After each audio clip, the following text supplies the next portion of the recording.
What's up, guys, and welcome back to the Bridon League. This is going to be the last game of the day. Time to get real. TTGR going up against Cleave. Currently, both teams have one loss to their name, so they're going to be fighting for a win, and we'll see who is able to pull it out. Here on HeflaTV 1, I'm going to bring you the action. I'm Mike Loris, and this time I got Mr. Blackadder here. How are you doing, man? Not too bad, lad, not too bad. Been a long day for me at university, but now I get to relax and watch some Dota. There's probably not too many ways that's better for relaxing. Obviously, you have to work a little bit. You actually have to speak, so... Oh, it's all fine by me. You know me, I enjoy this kind of thing. This is my way of relaxing. I get to vent. Well, hopefully we're going to see something interesting and not just a one-sided stomp fest, as the previous games have been getting shorter and shorter. So, like, if you were to plot them all out, I'm pretty sure this game is, like, expected to be 14 minutes, but that's, you know, of course, only if there's any correlation, which there isn't. We'll see how this game manages to fare. We're going to see the troll banned out one more time, and it's something that TTGR did in the last game that they had. It seems like they just have a healthy respect for the hero. It is a dangerous hero, but I think it's a hero that you can play around. You can play around it, yes, but Troll lately has been getting more and more playtime. I mean, he is a very effective hero in the mid lane. He is very capable of punishing the enemy, and when it comes to push lineups, it's devastating. You combine, say, a Troll Warlord as well with something like a Faceless Void, which we have seen. The Bash Lords with greater attack speed through Battle Trance. That's not exactly a pleasant thing that you ever want to fight up against. And it's something that is hard to play around. Once it does come up online, you just gotta hope that you get the first stun in and hope the enemies don't have BKBs, because if they do, and if you don't get the first stun in, then, well, there's not much you could do. Even if you have a BKB, it's not gonna be helping you. But that being said, it's not gonna be happening this game. Juggernaut Magnus as the opening for TTGR, so you've been seeing a lot of Juggernaut, a lot of Mask of Madness. The only thing that can amplify that is Empower, so you get a really big hero with a lot of attack speed, give them a lot of damage and extra cleave. Could get pretty dangerous. Indeed, and you've got to consider Empower on Juggernaut, all well and good, but RP into Omni Slash, Juggernaut with his latest buffs, as well as, say, picking up items that give straight damage, that's going to really hurt, and it can shred through an enemy lineup very quickly, especially squishier heroes like that Lena. Yeah, we got two squishy heroes on Cleave. Vengeful Spirit as the first hero. It's a very safe opening. It's probably a hero that I would most of the time agree with if you just slam it first and don't really think twice about it. Grabbing a Lena afterwards, though, we saw a couple of Lena supports lately, a lot more core Lenas in the solo mid position.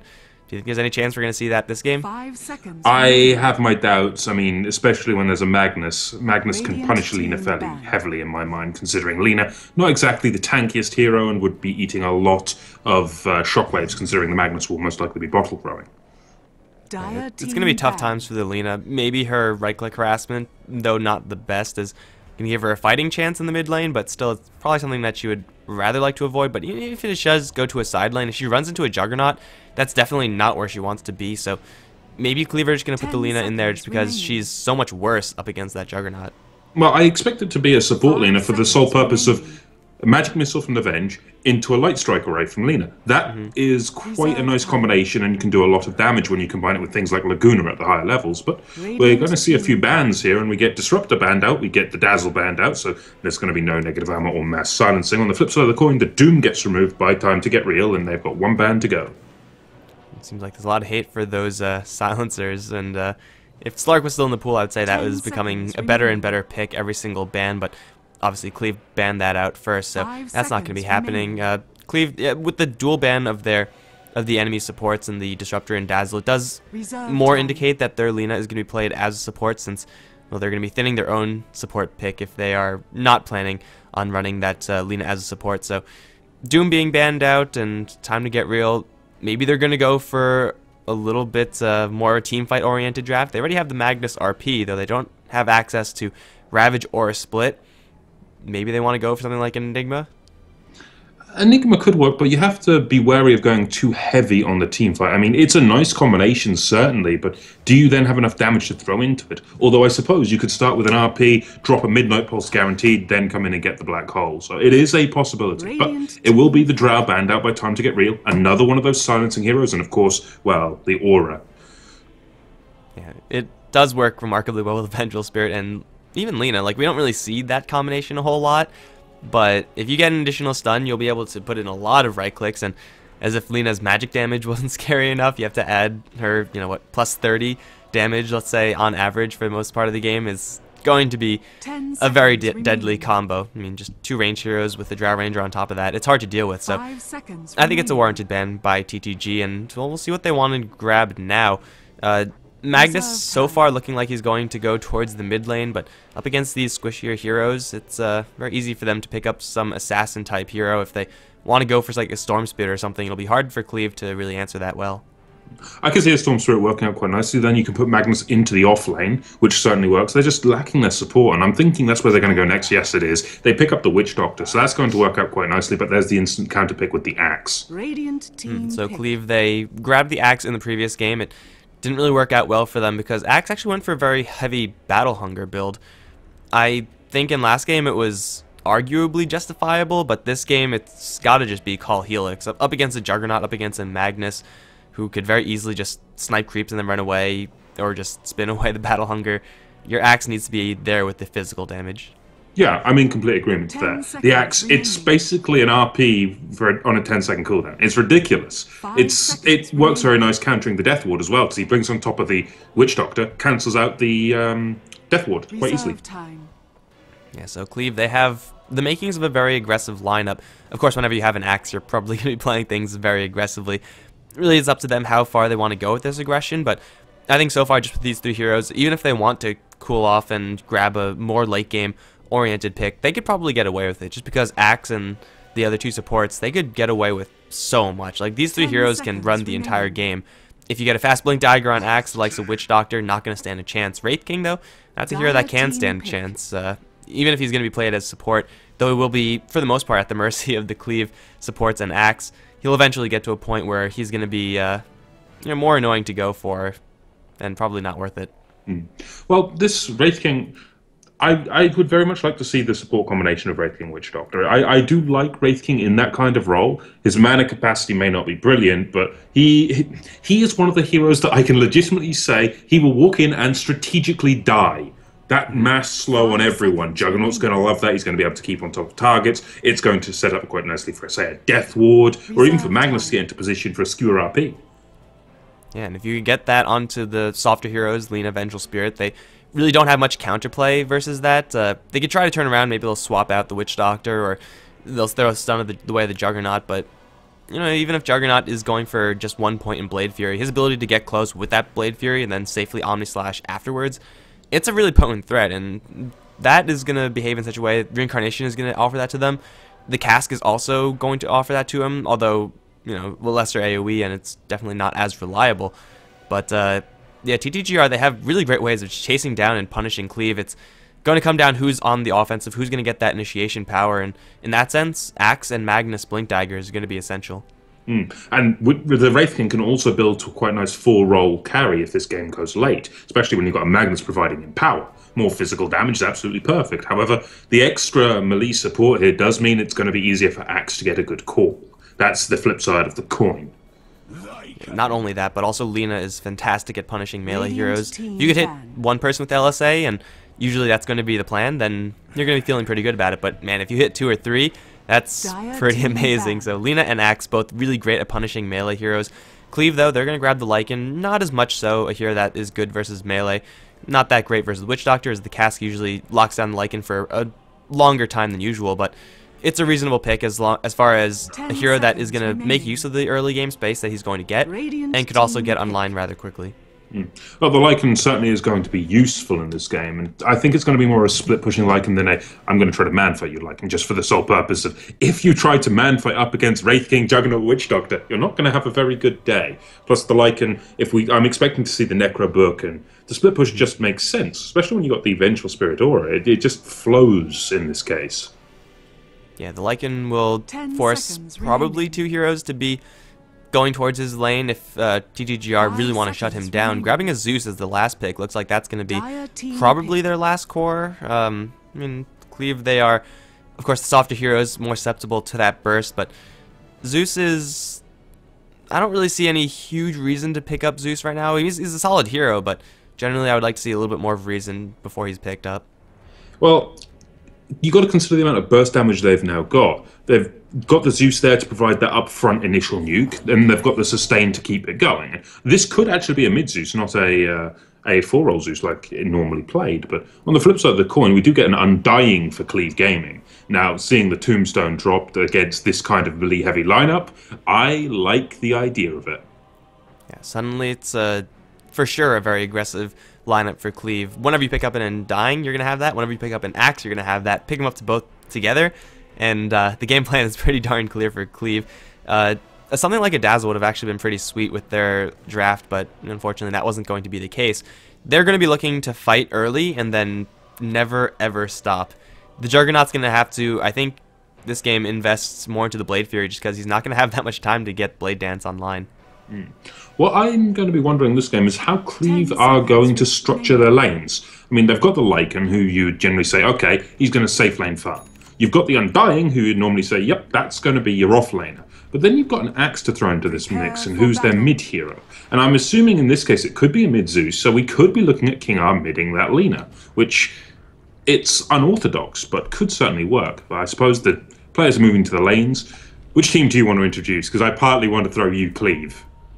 Okay, I'll do Cleave. That's fine. It's going to be Jitsu on the Lion up towards the top lane with Envy. On the Axe, heading up north as well, it would indicate that it's going to be a jungling Axe. And with the Ring of Protection plus Shield, looks like that's going to be the case. Metrum is going to be on the Vengeful Spirit. Currently mid, but I don't think that's going to be the case. Hakon is going to be on the Undying. And King R, he wasn't in the last game. He's standing in, usually on Moscow 5 International. Or, no. Vega? I don't know. One of those teams is going to be playing the Lina. And with this type of loadout, it's definitely a core Lina. But for right now, it's a smoke up towards top for TTGR. I've seen him stand in for Moscow 5 on occasions, and a couple of other teams, so he does stand in for a few. However, I was sort of expecting you to trip up on Hakon. I've cast that guy so many times I got yelled at the first time I cast him because I got the name wrong. That's because Coucher did it the last time, so I just remember it from last game. We do have a 4-man rotation, actually. We're just trying to flush out the Axe aggressive invasion from the jungle. And I suppose, for the flip side of the coin, for TTGR, we have JCS on the Magnus. We've got Jetisei on the Wraith King. We've got Eternal Sunshine on the Juggernaut. We've got Jinjure on the Witch Doctor. And finally, rounding out the lineup, we have Interstellar on the Zeus, who was rotated into the bottom lane. So how are we going to have this lane? Is it going to be a completely safe lane Zeus, mid Magnus, and then tri-lane Juggernaut? Well, Juggernaut in a tri-lane with a couple of stuns is certainly a very dangerous hero, and as tanky as Lycan may be, Blade Fury level 1 is just a fantastic skill at killing off enemies, and really doesn't matter who you're going to be killing off. So this Lycan, he's going to see just the Juggernaut, and so far there's nothing too weird about that. He does not know right now that there are also 2 supports here, and it might be the Vengeful Spirit to spot things out first. But this is a pretty decent offensive tri-lane, and it's not really sacrificing too much power elsewhere. It's going to be Lina versus Magnus, which is, I think for the most part, going to be fairly even. Once the Mag gets more levels up, then the Lina's going to be in more and more trouble. And over towards bottom, Interstellar is going to be facing down an Undying. But Undying versus 1 is not really how you want to be playing the hero. You generally want to make it so that Undying's in a 3v3 lane at the very worst. Yeah, the more heroes an Undying can steal strength from with one cast, the better. I'm honestly wondering how Interstellar's going to handle this matchup, considering he's not got the best base health and he's getting all that strength stolen away. So he's going to be punished. Speaking of punished, in comes Envy. If he can get a good call, this could kill the Zeus. Now, in comes the Decay. That's going to break the salve, and, well, there's just too much damage. That's an easy first blood going Hakon's way.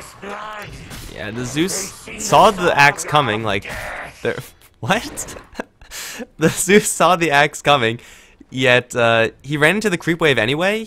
Like, I guess there was no definitively safer path to go, but still, that was definitely not the path that you want to go. The Axe had such an easy call set up, and I only expected him to catch the Zeus with the call, but he got 3 creeps as well, so he got extra spins, and, well, the Undying was able to capitalize, though, so, the Zeus is going to return to that lane, but now he knows that Envy is going to be offensively jungling or, you know, roaming around very heavily. Either way, it's going to be a bad time for this bottom lane Zeus, who really needs to be careful. He's such a soft hero.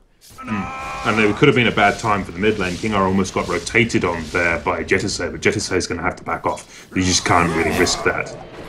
They're going to catch JCS. LSA going to clip right on the edge. No mana for a Dragon Slave. Skewer back on Axe, but one more swing is going to claim the kill. Here comes the Wraith King. Has a stun available, but he's not going to get anything with it. Even with the tower focusing Axe for a couple of shots, Wraith King is now out of mana and very low on HP. So a very gank-heavy opening for the Cleave side. This Axe getting opportunities that usually Axes don't get with such perfect positioning of the call. Of course, Invis Rune does help that out quite a bit, but man, ganking Axe with only level 3 is usually not what you would be expecting if you're on the side of TTGR. You generally don't expect him to jungle the enemy's jungle either, but he's doing it with quite high efficiency here, and he's just been pinged out. The Radiant side now know that this is happening. They're wise to it. I don't think they're going to risk getting caught out anymore. They're going to most likely put a ward in maybe this vicinity here, or over towards this side so they can see that Axe rotating in when he's starting to get aggressive.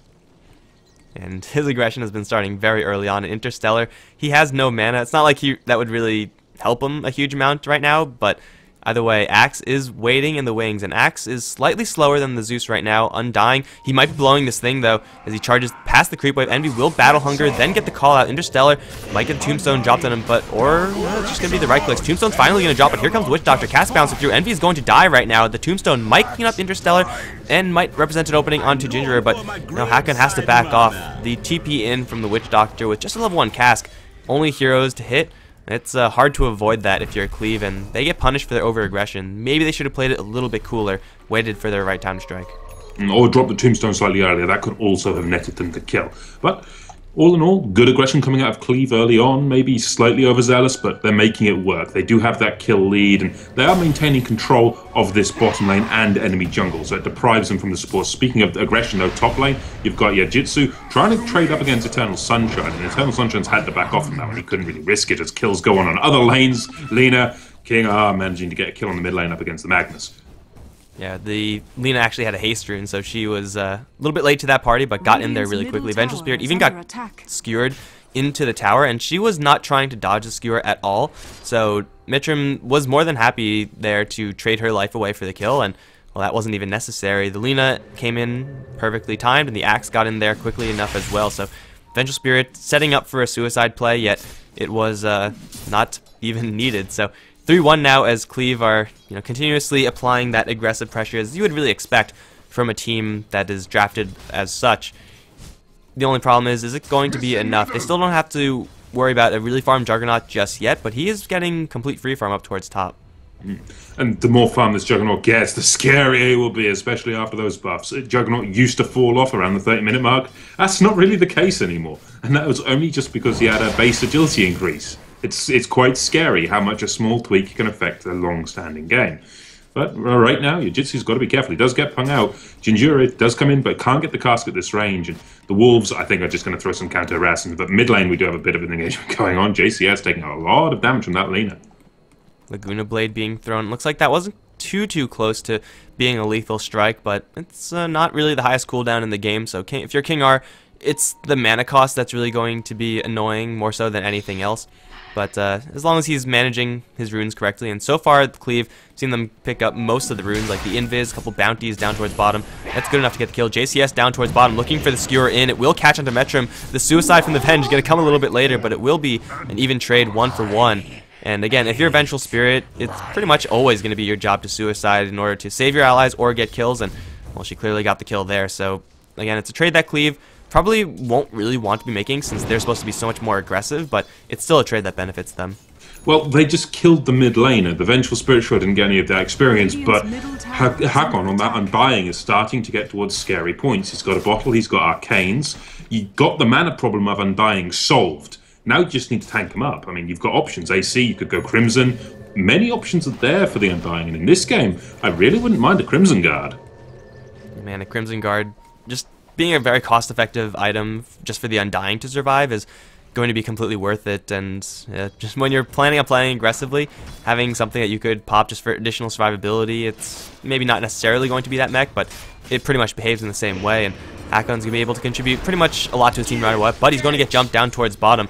JCS looking for a skewer back, has an angle now to do it, but these zombies are stacking up really high onto Ginger. Hakon not even hitting anyone, is going to get one kill, now going to soul rip himself. Big RP onto a whole bunch of zombies, but Hakon's still alive. Here comes the Lina with an LSA onto JCS. Dragon Slave will fly through, kill off both. King R gonna steal a couple kills down towards bottom. Hakon seemed like he was fine all the while, especially if a couple of units died. That Flesh Golem would have gotten him up to very high amounts of HP. In the meantime, they lose the Lycan up towards top. But taking a 3-for-1, and you don't really want to fight an Undying like this if you're TTGR, ever.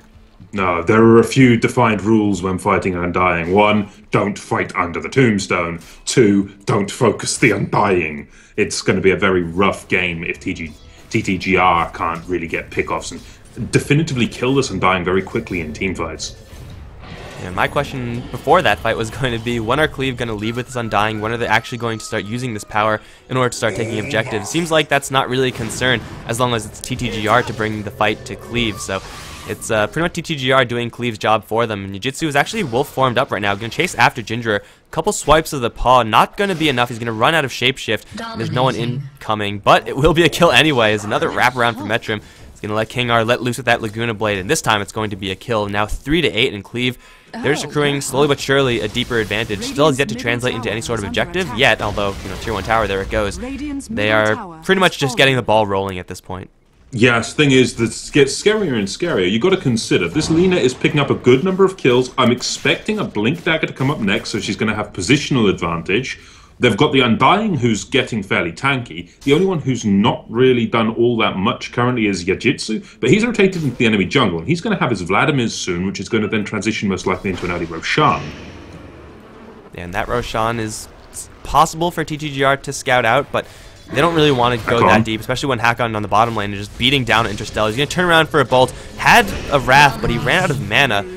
5 stick charges just coming off cooldown, but Undying is already going to kill off that Zeus and over towards the mid lane. They see perfectly the Magnus right now. He's going to get wrapped around by pretty much everyone.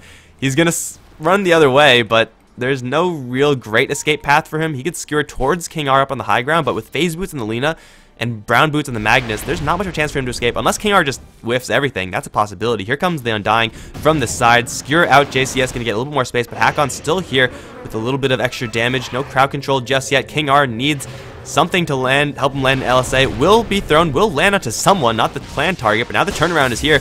Metrim dropping very low, will not even get a chance to throw out a magic missile. Now stun going the way of King R. Hakon does not have a tombstone for another 8 seconds, and he has to abandon his 2 supports, or his 2 ranged heroes, and he's going to be backing off. Interstellar bottling up. Another lightning bolt is here with the chain lightning. The Undying sticks up and just barely survives, however. Cleave maybe diving a little bit too far. They really need like a Blink Dagger or a Force Staff or a Yule's on Lina, but without that, if you're just freehanding the LSAs, it's a lot harder to actually get those kills. He tried to get close on many occasions, but though the movement speed of the Magnus was quite nice, and the skewer dodges, very good play coming out of the Magnus right there of JCS. But we do get a kill on the Juggernaut finally with a rotation in from Axe, and make that a cull from the Axe. Still charge in from JCS looking for the finisher, but he can't get the Axe as a counter kill. Then again, the Wraith King diving deep inside the base. That's not your base, Jetasay. He's going to try to bring down the Vengeful Spirit, but what the hell is he doing up there? What in Divinity's Edge just happened? How did he get there? I don't know. What? I wasn't paying attention to that because... I'm guessing, yeah, considering the Undying died at that location, overzealous chasing of the Undying. Yeah, like, I wasn't expecting anyone from TTGR to be there, not for at least like another 20 minutes, so that wasn't even crossing my mind. And of course, stuff was happening up towards top lane, so I'd much rather be watching that where stuff is realistically going to happen. But down towards the bottom lane, King R chasing deep for his Zeus. Luckily for him, he's going to make his retreat before... No, he's going to turn around and get cast! That is going to kill off King R, I think. With the Death Ward being channeled, King R barely going to survive because of Hakon's help. Now he's eating the Death Ward, though. That's never something you want to have happen. Swap out, not going to save him. They will kill off the Witch Doctor, but... you don't take a bath in the Death Ward like that. They're going to throw the Laguna Blade the way of Zeus. We'll get the kill there. Jetasay going to get some help from the bot back Zeus. There's the ultimate there, but Envy's going to close the distance. Call onto the Wraith King and 2 creeps. Culling Blade going to kill off the Wraith King. And Envy coming in just in the nick of time. Still, it's going to be a 3 for 2. Zeus buying back for a kill. Probably not really worth it. Though it is a trade that Cleave are going to take. They're also maybe going to get this top lane tower. No, it looks like that's not going to happen. But 8 to 15 and Cleave, not really the cleanest trades, not really the cleanest fights, but still, it's going to benefit them. Yeah, and these small kills and skirmishes that they're taking advantage from like that, it's so nice. I mean, they did get a kill on the Lina in terms of using a buyback for it, but still, that was, what, 3 kills plus the buyback the way of Cleave, so it does add up in Cleave's favour, even in the loss of the Lina, but... As far as it stands for me, Cleave are just dominating this early game. You've got to bank on Eternal Sunshine, though, for TTGR. If Eternal Sunshine can do enough, sure, it's going to be quite nice, but they're going to lose JCS again in that mid lane, if he's not careful. He'll actually get out, dodging that last right-click with enough healing coming through from the Witch Doctor, and King R cannot finish. He's in fact going to get nuked down by Interstellar if he's not careful. Well, the Axe off to the side. very low on HP, but he really wants to jump in again. You could see it in his positioning. 2 TPs coming out, and all of a sudden Interstellar is not quite alone, actually. Jettison cancels his Juggernaut, is going to fall. Now Magic Missile going to way of Interstellar. LSA, Laguna Blade there, and the Blink call to follow up. Jettison has a level 4 stun right now. That won't be enough to kill off Envy. He just doesn't have enough damage output, even though he may have the stun. The chase down, LSA once again going to miss, but with Phase Boots, looks like the Lena's going to get close enough for a Dragon Slave. 8-18, and I don't really know what happened up towards the top lane. I guess the Juggernaut just got caught out by a shapeshift, but he died solo to the Lycan. So in Cleave, they have 4 heroes holding down the bottom half of the map, whereas the top lane is being handled pretty well from the Lycan. And Cleave are actually going to grab a Medallion on the Lycan. This is a very aggressive build. Usually it's going to be a book, but man, Medallion is actually really good on Lycan if aggression is the game plan. Plus, you've got to consider this kind of negative armor. It stacks up with the scream from, or the wave of terror from the Vengeful Spirit, and more negative armor stacks very well with negative armor. I've got to say, I do like this pickup, and it is going to help when it comes to taking Roshan. It's a good, cheap item investment for the early game. And we're only 30 minutes in. He's got Vladimir's as well, so it all does pan out. And what happened up on that top lane is he literally just chased down and poured away that Juggernaut.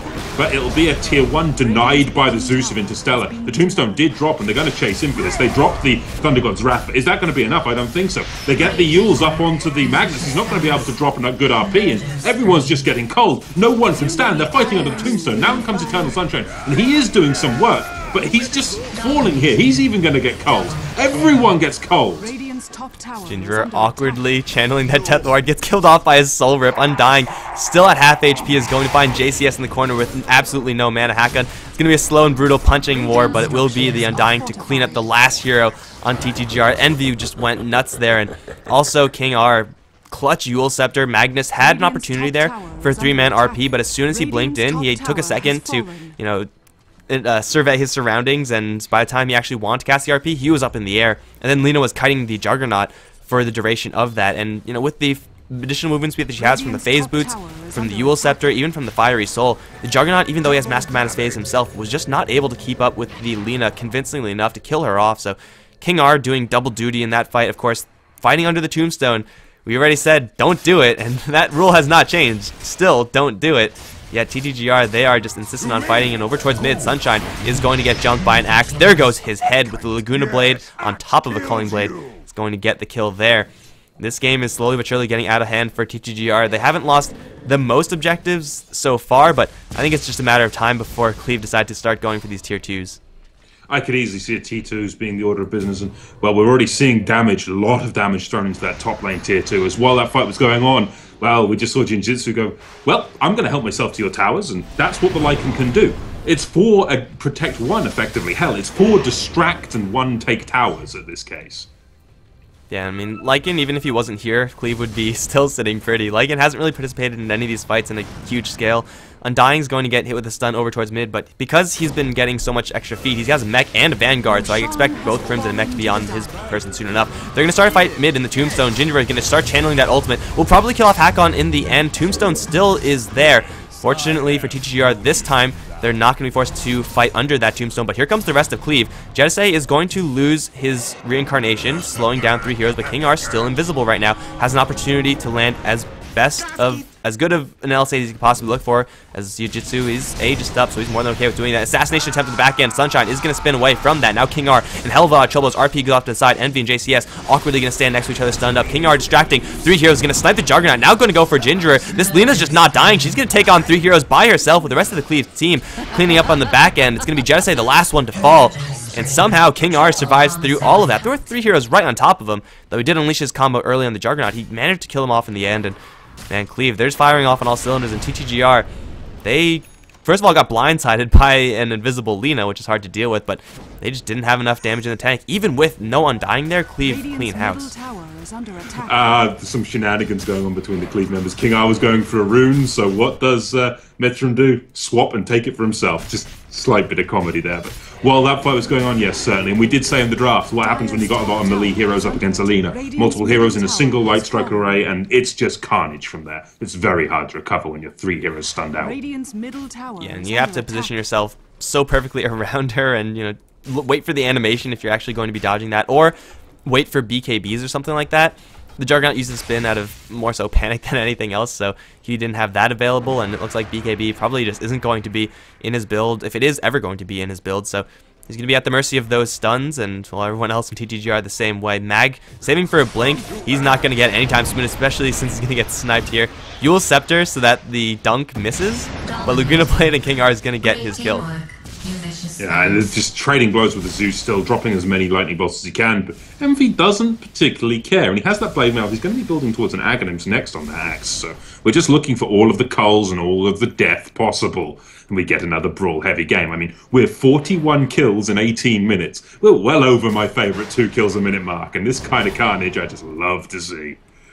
Unfortunately, it's a little bit too one-sided for my liking. True. Like 30-11 is a huge kill score, and granted, Cleave don't really have the best late game. They still have a Lycan who's getting a sickening amount of farm. He could handle the late game for Cleave if it really comes to that point, but so far it looks like the way Cleave are playing, the fact that they have a mech completed on Undying with the Crimson Guard very short to being completed, Cleave, they've already cleared out the mid tier 2, and now they're going to rotate up towards the top lane, where Wraith King, he is, in the area, but he's in a little bit more trouble. Metrum and King R, though, they're going to walk right over a couple of Vision Wards, and Ginger is going to let his presence be known. Cass going to start throwing.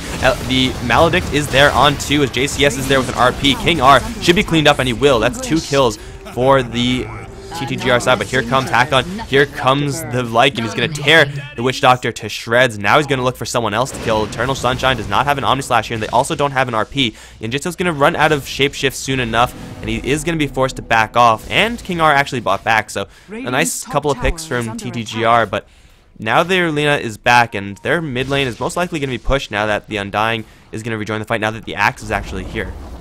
I've got to consider, though, in that fight we saw Reverse Polarity and Death Ward used, then a Juggernaut Omni Slash for 2 relatively squishy heroes. If they had any one of those ults, they could still have fought, in my mind. They could have taken on maybe the Lycan, for example, or at least forced the Aegis. But in we go, Skewer looking for the Lina, but not quite catching her. JCS manages to whiff that one, but still, tier 3, getting pressured quite heavily. And this is the benefit here of the lineup of Cleave. They can take structures fairly quickly.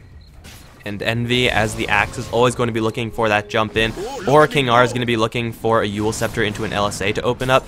Either way, it's going to be Cleave looking for the initiation, whereas TTGR, because, actually no, they do have a Blink Dagger on Mag, so it's possible for TTGR to now get initiation on their own terms. It's just a lot more likely that Cleave are going to ultimately be the ones to make that jump in, and because they're so far ahead, it doesn't even have to be a 2-3 man call. It could only just be one person, and that's good enough for Cleave to initiate off of, and hell, they don't even have to initiate. As far as their destruction power goes, Yujitsu is just going to town on that tower. Will lose his Aegis, that's the plan though. Swap back onto Jedisei as the Axe blinks in for a call into JCS, locking that Magnus down. Will get the dunk there, that's 1 kill so far, plus the reincarnation down. Yujitsu going to get right into the base of Ginger, laid down 1 paw swipe, bring him down very low, and looking for a couple more. Will get the kill eventually as the Laguna Blade lets fly onto the Wraith King, getting that kill for the Lina. LSA set up onto Interstellar, will catch him there as well. Healing Ward is there, plus the Death Ward, all sorts of wards, but it won't really be enough. Everyone on TTGR spending their buyback, but everyone on Cleave is still alive, and they're all very healthy as well. Hakon with those soul rips and the mech keeping everyone in tip-top shape as Envy charges forward looking for more. Has no Blink Dagger because of random chain lightning being thrown around, but he's still looking for it. Eternal Sunshine has an Omni Slash, could probably get a kill here if he's lucky, but if he gets a little bit too far away, he's going to be met with stuns. Ninjutsu's going to teleport out. Metrum's going to swap back Interstellar. They want to go for more. Thunder God's Wrath out of panic. Interstellar's going to be blown up very quickly before he can do anything else. Blink forward for a call. Going to catch 2. Eternal Sunshine in a lot of trouble with the Blade Mail up. He gets dunked. Now Ginger is going to get annihilated too. TTGR only have the Magnus left, and he's going to jump in, kill off the Lina with 1 shockwave. Is he going to get away from that unpunished? I think because the Axe blinked or moved to the south, he will get away this mag, but it's not going to matter. GG is called. 21 minutes in, 14-38, and Cleave absolutely destroy TTGR. Quite the aggressive game from Cleave. That was quite the show of force, certainly. However, the one thing I will mention, that last series of fights, you mentioned the mechanism keeping everyone alive. I will argue it was more the Crimson Guard to reduce the physical damage in combination with the Soul Rip. That was much more a sustaining force than the one use of the mech in my mind. And you also don't normally have an Undying with that much farm. He is damn near unkillable, and if the Undying isn't dying, then everyone else on Cleave probably aren't going to be dying either. So it's a devastating game from Cleave. They have a very specific game plan, and this is pretty much the game plan performed perfectly. Yeah, I'll say that. They had multiple stuns from the Lina onto the mass melee of Cleave, on the mass short range of Cleave. They didn't really give the Juggernaut space to move. I mean, he was 3, 6, and 0. He didn't really get to use that Mask of Madness, which was, in my mind, an odd pickup anyway, considering the amount of high alpha damage that can be thrown at a Mask of Madness Jug. The Wraith King, he didn't get time to reincarnate. It was just the game plan going correctly for Cleave. Alright guys, that's going to be the end of today's Bridon League schedule. 4 games, and right now Cleave, they are sitting at 1-1 right now. TTGR unfortunately 0-2, but this is only day 1 of Group B. The next 2 days will have the conclusion of the group, and we'll just wait and follow for that. Aside from that, we're done here, and if you enjoyed the cast, be sure to hit that follow button. Follow us on Twitter and Facebook. It's bothofthose.com/HeflaTV. I'm Mike Loris. You can find me on Twitter at Mike Loris. He's Blackadder. You can find him on Twitter at Mr_Blackadder. It's all in the titles. Any last words before we shut this out? I'm looking for more Bridon League. The aggressive style that we've seen from these teams in Group B, it certainly does set the pace, doesn't it? Alright, so we'll see you guys tomorrow for more Bridon League. Until then, guys, it's been a pleasure. Have a good one. GG.